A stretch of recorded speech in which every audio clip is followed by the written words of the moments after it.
अगर वाकई में कोई वोट की चोरी है, अगर कोई धांधली है, तो वो बिल्कुल जग जाहिर करने चाहिए। देखो ऐसा है, अगर कहीं कोई गड़बड़ होगी इस पूरे मामले में, तो मेरा निजी रूप से तो मुझे तो ये लग रहा है कि गांव में तो ऐसी गड़बड़ मुश्किल है मिलनी, क्योंकि गांव में तो लोग लगभग आपस में जानते हैं एक दूसरे। अगर कहीं कोई गड़बड़ें ये मिलेंगी तो शहरों में तो वैसे कोई मिल सकती है, क्योंकि शहरों में लोगों का, और विशेषकर बड़े शहरों में। अच्छा, एक बात बताइए प्रद्युमन भाई जी, जिस वक्त बीजेपी हारती थी, जिस वक्त कांग्रेस का राज था, उस वक्त भी लोग ये कहते थे शहरों की पार्टी।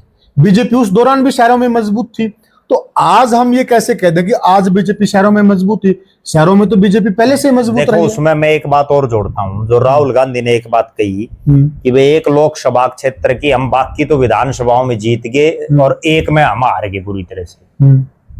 आज भी मुझे याद है जब कुलदीप बिश्नोई और दुष्यंत चौटाला का इलेक्शन था, 6 विधानसभाओं में कुलदीप बिश्नोई एक तरफा जीत रहा था बिल्कुल, और 3 जब विधानसभाएं आई तो उसमें वो इतनी बुरी तरह से हार गया कि चुनाव हार गया। तो इसका मतलब क्या उन 3 हलकों में वोट चोरी होगी?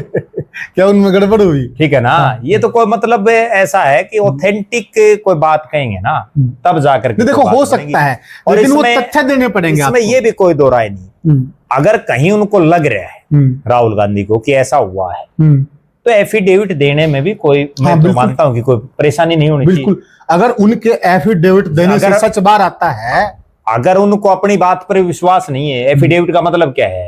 एफिडेविट का मतलब यही तो है कि मैं जो बोल रहा हूँ वो सही बोल रहा हूँ, यही तो बात है। ठीक है, या तो उनको अपनी बात पर ही विश्वास नहीं, उन्होंने चलते कोई बात कह दी, अब उसको एक मुद्दा बना रहे हैं। लेकिन मेरा निजी रूप से ये मानना है, अब या तो राहुल गांधी को देश भर में निकल जाना चाहिए। ये वोट चोरी और जो ये इस तरह की बातें कह रहे हैं ना, ये जब तक जनता के दिलो दिमाग में नहीं घुसाएंगे तब तक कोई फायदा नहीं इन चीजों। बिल्कुल बिल्कुल, ठीक है, बिल्कुल। या तो उनको जैसे उन्होंने भारत जोड़ो यात्रा पहले निकाली, इस तरह से पूरे देश में घूम जाना चाहिए, और या सारे काम छोड़ के पहले अपने संगठन को मजबूत करें। अगर उनका सिस्टम मजबूत होगा तो मैंने जो बताया कि जहां आप 1 लाख से जीतोगे कौन कर देगा गड़बड़। अच्छा प्रद्युमन भाई, मुझे एक बात बताइए, 22,500 जो वोटों की वो बात कह रहे हैं, जो हम चर्चा कर चुके हैं, इस 22,500 पे आप और हम दोनों बैठकर कई बार चर्चा कर चुके हैं कि वे केवल 22,500 वोटों से कांग्रेस की सरकार आते आते रह गई।